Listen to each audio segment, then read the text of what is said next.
प्रिय भैया बहनों, क्लास 11 के लिए फिजिक्स फर्स्ट में मैं रमेश यादव पिछले वीडियो में आपको चैप्टर तीसरे में टॉपिक था वेक्टर एनालिसिस, यानी जिसे वेक्टर विश्लेषण भी कहते हैं, इसके विषय में हमने आपको पढ़ाया था और उसमें समझाया भी गया था कि वेक्टर क्या है और वेक्टर को कैसे संकेत करते हैं, वेक्टर के प्रकार क्या है, यहाँ तक आपको बताया गया था।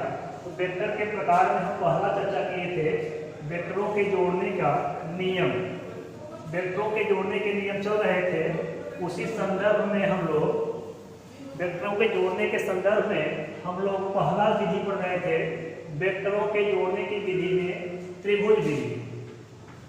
उसमें हम लोग पढ़ रहे थे त्रिभुज विधि, यानी वेक्टरों के जोड़ने का नियम में पहली विधि थी वेक्टरों के जोड़ने की त्रिभुज विधि। तो इस विधि में हम लोग वेक्टरों के जोड़ने के त्रिभुज विधि में हम लोगों ने क्या देखा था, थोड़ा चर्चा करते हैं बैक में कि हमें दो वेक्टर दिए गए थे जोड़ने के लिए। वेक्टरों का संकेत बताया गया है कि वेक्टर को तीर के द्वारा प्रदर्शित करते हैं। तो एक वेक्टर है ए और तथा दूसरा वेक्टर है बी। ये दो वेक्टर हमें दिए गए थे जोड़ने के लिए। तो त्रिभुज विधि में हमने बताया था कि पहले वेक्टर को ज्यों का त्यों हम एक मूल बिंदु O मानकर खींच लेते हैं। तो पहले वेक्टर को हमने ऐसे खींच लिया ज्यों का त्यों, यानी उसमें कुछ भी है और शीर्ष भी है, तीरों के द्वारा देखिए। तो वेक्टर ए को हमने एक मूल बिंदु मान के ज्यों का त्यों खींच लिया। अगर उसमें दिशा बोला है तो दिशाओं का ज्ञान देखिए ध्यान से। दिशाओं का ज्ञान करने के लिए हम इधर ऊपर चलते हैं तो नॉर्थ होता है इस तरीके से, और इधर चलते हैं तो साउथ होता है। ये ईस्ट है और ये वेस्ट है। ये डायरेक्शन का रिप्रेजेंटेशन है। यहाँ पे निरूपण है, तो दिशाओं का निरूपण ऐसे किया जाता है इस तरीके से ग्राफ मानचित्र में।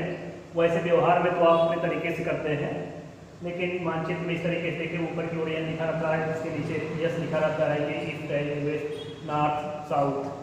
तो जिस दिशा में आपको बोला रहेगा वेक्टर को जोड़ने के, आप उस दिशा का भी इस्तेमाल कर सकते हैं। जैसे कहेगा मूल बिंदु से उत्तर की ओर, तो मूल बिंदु से उत्तर, या मूल बिंदु मानेंगे इधर उत्तर की ओर चलेंगे। जितना मात्रा को कहेगा 3 मात्रक, तो 3 मात्रक ऊपर चलेंगे। 4 कहेगा तो 4 मात्रक ऊपर चलेंगे, यानी सेंटीमीटर कुछ दिया रहेगा। इस तरीके से पैमाना मान के हम बाद में खींचेंगे। लेकिन अभी हम बता रहे हैं जोड़ने की विधि कैसे, वेक्टर में त्रिभुज विधि में वेक्टरों को कैसे जोड़ा जाता है। तो पहले वेक्टर को हम ज्यों का त्यों ऐसे खींच लेते हैं मूल बिंदु मानकर। अब दूसरे वेक्टर बी को पहले वेक्टर में जोड़ना है। हम करते क्या है कि दूसरे वेक्टर में देखिए एरो लगा है, यहाँ पे इसके ऊपर एक एरो लगा है, उसमें तीर लगा हुआ है। इसमें पिछला भाग इसका पुच्छ होता है, सामने का ये नुकीला भाग क्या होता है, शीर्ष होता है। तो दूसरे वेक्टर के पुच्छ को पहले वेक्टर के शीर्ष से कनेक्ट करना है। तो देखिए हम दूसरे वेक्टर के पुच्छ को, देखिए इसका पुच्छ है और शीर्ष यहाँ पर है इसका दूसरे वेक्टर का। तो दूसरे वेक्टर के पुच्छ को हमने क्या किया, पहले वेक्टर के शीर्ष से कनेक्ट कर दिया। अब इन दोनों वेक्टरों को जब आप जोड़ देंगे तो इसका रिजल्ट या परिणाम ही आएगा, परिणाम आएगा। तो इसका परिणाम भी एक सदिश राशि होगा, जैसे कि पिछले वीडियो में बताया गया। तो सदिश को क्या करेंगे, मूल बिंदु से कनेक्ट करेंगे। उस सदिश का जो परिणामी आएगा, उस परिणामी का जो परिणामी भी एक वेक्टर होगा, उसका जो पुच्छ होगा पहले वेक्टर के पुच्छ से, और उसका जो शीर्ष होगा वो अंतिम वेक्टर के शीर्ष से जोड़ते हैं। इस परिणामी को हम आर से प्रदर्शित करते हैं, वेक्टर आर से। यहाँ तक हमने आपको बताया था, और इसको बताया था कि अगर दूसरे वेक्टर की दिशा निकालना हो पहले वेक्टर के साथ, तो आप क्या करेंगे, थोड़ा सा इसे आगे बढ़ाकर डाट यही इसका झुकाव हो जाएगा। यहाँ तक हमने आपको बताया था कि वेक्टर आर बराबर जो इसका मान आएगा हो जाएगा vector A plus vector B. यही जोड़ने के त्रिभुज विधि का तरीका था। लेकिन अगर इसे हम गणितीय विधि में जोड़ें, इसका परिमाण आर का मान भी निकालना चाहें, तो देखिए उसके लिए हम क्या करते हैं इसमें। अब परिणामी आर का मान निकालने के लिए करते क्या है, उसे गणितीय विधि से जोड़ते हैं। गणितीय विधि का मतलब पहला वेक्टर ऐसे खींच लेंगे इस तरीके से, दूसरे वेक्टर को ऐसे तिरछा करेंगे यहाँ से, और करते क्या है, इस पे लंब खींचते हैं अंतिम वेक्टर में इस तरीके से। और परिणामी को यहाँ से मिलाते हैं, है वही त्रिभुजीय नियम। ये परिणामी आर हो गया, ये पहला वेक्टर ए हो गया, ये दूसरा वेक्टर बी हो गया। यहाँ से एक अभिलंब खींच देते हैं, पहले वेक्टर को आगे बढ़ा करके अभिलंब खींच दिया। इसका संकेत करते हैं ओ, इसका संकेत करते हैं पी, यहाँ एन हो गया, इसको एन से प्रदर्शित करते हैं, और ये हम इसको करते हैं क्यू से। ये कोण मेरा हो गया थीटा, और इस कोण को हमने एल्फा मान लिया। एल्फा क्या है? वेक्टर ए और वेक्टर बी के बीच का कोण है। अब इसमें क्या करते हैं, परिणामी आर का मान निकालने के लिए हमें यही मान परिणामी की जो ये लाइन दिखाई दे रही है, यही परिणामी आर हमें निकालना है।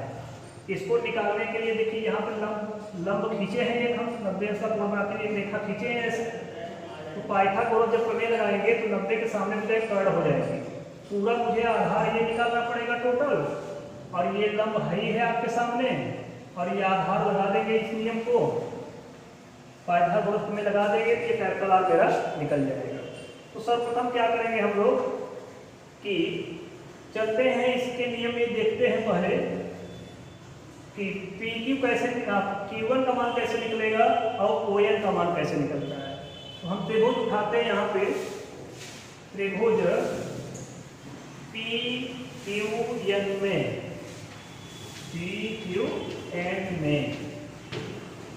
यहाँ एल्फा लिखा गया है। तो देखिए हमें निकालना है इसका मान Q1 का, और Pn का भी वैल्यू नहीं दिया है क्या, इसका मान निकालना है, एल्फा दिया है। एल्फा के सामने मुझे लंब होती है, और चूंकि ये इस बात की वैल्यू हमें पता है, PQ का वैल्यू जो दिया वो वेक्टर बी दिया है, इसका मान हमें पता है। तो हम इस भुजा का इस्तेमाल करेंगे, और जिसे निकालना है ये तो है ही है, और कोण का इस्तेमाल करके आसानी से इसका मान निकाल सकते हैं, इस भुजा का इस्तेमाल नहीं करेंगे। तो ये 90 के सामने कर्ण हो जाएगा, और एल्फा के सामने लंब हो जाएगा। तो लंब और कर्ण में आप जानते हैं किसका संबंध लगता है, साइन।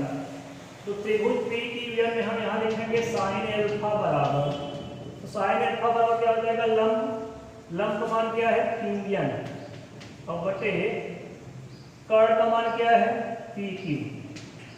अगर यहाँ से हम तिरछा गुणा करें क्रॉस में, तो Q1 बराबर क्या मिलेगा, PQ साइन एल्फा, यही मिलेगा। तो यहाँ से QN बराबर हो जाएगा, PQ को मान दिया है B, ये हो जाएगा B sine alpha. Equation number 1 हो गया। अब हम लोग चलते हैं बड़े वाले त्रिभुज में, देखते हैं, देखिएगा ध्यान से। अब इस Pn का मान निकालते हैं, तो उसी में हम लोग Pn का मान निकाल सकते हैं। तो लंब ये हो गया और ये आधार हो गया।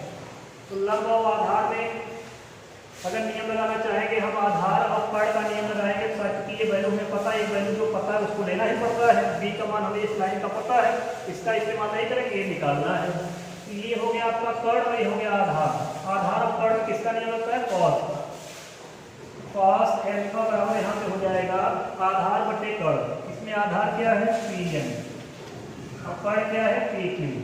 यहाँ से क्रॉस गुणा करेंगे तो Pn बराबर हमें मिल जाएगा PQ cos एल्फा, PQ का मान क्या दिया B, ये हो जाएगा B cos एल्फा। तो Pn का मान भी हम लोग आसानी से निकालेंगे। अब यहाँ पे OP का मान चूंकि पता है, वेक्टर ए दिया है, तो इस प्रकार से हम कर सकते हैं कि अगर हमें ON का मान निकालना हो, टोटल ON का मान, तो ON बराबर हमें मिल जाएगा O से N तक क्या मिल जाएगा, OP प्लस PN मिल जाएगा। देखिए ध्यान से, O से N तक में क्या क्या शामिल है, O से P और P से N। क्योंकि OP का मान यहाँ दिया गया है, वेक्टर ए है तो परिमाण में लिखेंगे, वेक्टर नहीं लिखते हैं, लिखते सब वेक्टर में परिमाण लिखते हैं। अब Pn का मान देखो यहाँ निकल चुका है, Pn का वैल्यू कितना आया है, B cos एल्फा, प्लस ये हो जाएगा B cos एल्फा। तो हमें ON का मान मिल गया, O से N मिल गया है, और Q1 का मान मिला हुआ है। ये हो, यहाँ तक आप नोट कर लीजिए। ये क्वेश्चन नंबर 1 था, यहाँ ये हो जाएगा Pn बराबर इक्वेशन नंबर 2, हम इसे इक्वेशन नंबर 3 मान लेंगे, ON बराबर इक्वेशन नंबर 3। तो इस प्रकार देखिए त्रिभुज PQN में हमने इन सारे वैल्यू को ज्ञात कर लिया, यानी Q1 का मान हमें जरूरत है ये निकाल लिया, Pn का मान जरूरत था ये निकाल लिया, अब O से N तक की दूरी निकाल लिया। अब हम चलते हैं बड़े त्रिभुज में, देखेंगे OQN, ओ बड़े त्रिभुज देखते रहिएगा, OQN इस बड़े त्रिभुज में हमें परिणामी यही R निकालना है। तो पाइथागोरस प्रमेय लगाएंगे हम लोग। ये है इसकी गणती विधि, वैसे साधारण विधि त्रिभुज के जोड़ने के पीछे बताया था, इसमें थोड़ा गणित वाला सवाल जैसा है। परिणामी R का मान पूछ सकता है, परिणामी का परिमाण कितना होगा, इस तरीके से आसानी से आप निकालेंगे। तो शायद आप नोट कर चुके होंगे। हम आगे बढ़ते हैं। तो अब यहां हम लिखेंगे त्रिभुज OQN में पाइथागोरस प्रमेय से, पाइथागोरस प्रमेय से, पाइथागोरस प्रमेय से देखेंगे तो हमें मिलेगा OQ का स्क्वायर इक्वल टू ON का स्क्वायर, देखिए O से N तक, क्योंकि पाइथागोरस प्रमेय होता है कि 90 अंश के सामने की भुजा पर बना वर्ग शेष दो भुजाओं पे बने वर्गों के योगफल के बराबर होता है राइट एंगल में। तो देखिए यहाँ हो जाएगा राइट एंगल ट्रायंगल में देखेंगे ऐसा कि ON का स्क्वायर बराबर हो जाएगा, सॉरी OQ का स्क्वायर बराबर हो जाएगा ON का स्क्वायर प्लस QN का स्क्वायर।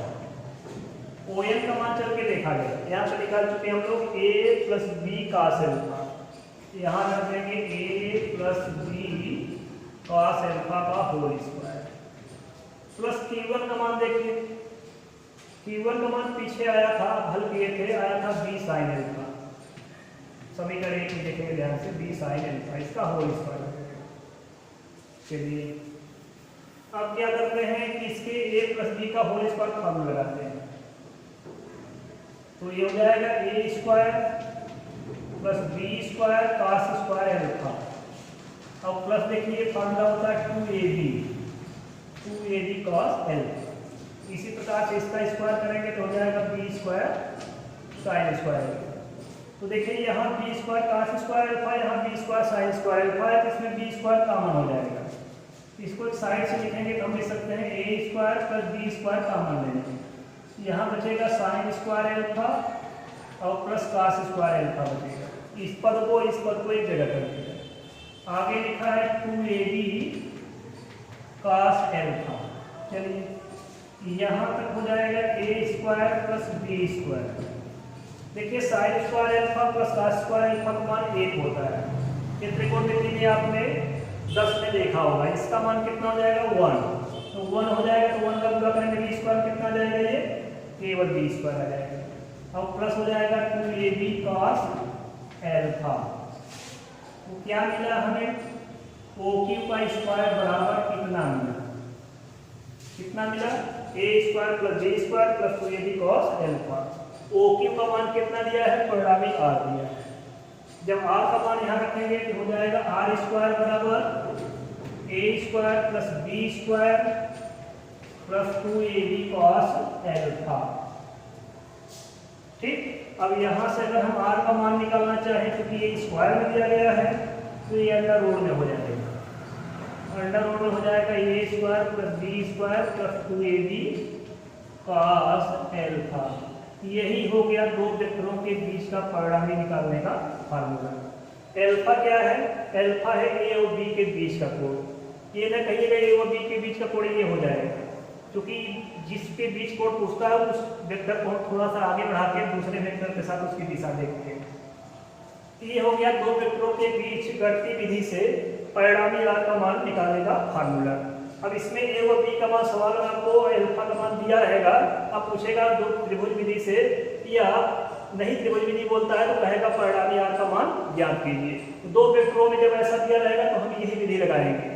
अब इससे ज्यादा वेक्टर होंगे तो उसका तरीका हम आपको दूसरे प्रकार में बताते हैं, तो आप यहाँ पर नोट कर लीजिए।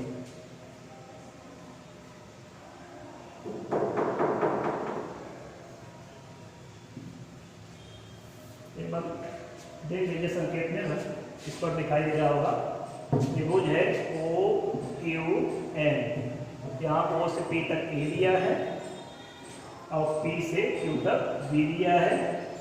यहाँ अल्फा कोण है, इस भुजा को आगे बढ़ाए हैं, यानी OP भुजा को थोड़ा सा आगे बढ़ा के इस पर लंब खींचा है QN। और इसमें हमने त्रिकोणमिति का नियम लगा करके Q1 का मान और Pn का मान निकाले पीछे समीकरण 1 और 2 में। समीकरण 3 के लिए क्या किया हमने, OP को यहाँ तक माना है N तक, ON का मान निकालेंगे OP प्लस क्या हो जाएगा Pn, उसके रूप में यहाँ तक मान दूसरा निकाले थे यहाँ पे समीकरण 3 के रूप में। तो समीकरण 3 के रूप में निकालने के बाद इसके बाद पाइथागोरस में लगा करके शेष आपको हल करके बताया हमने।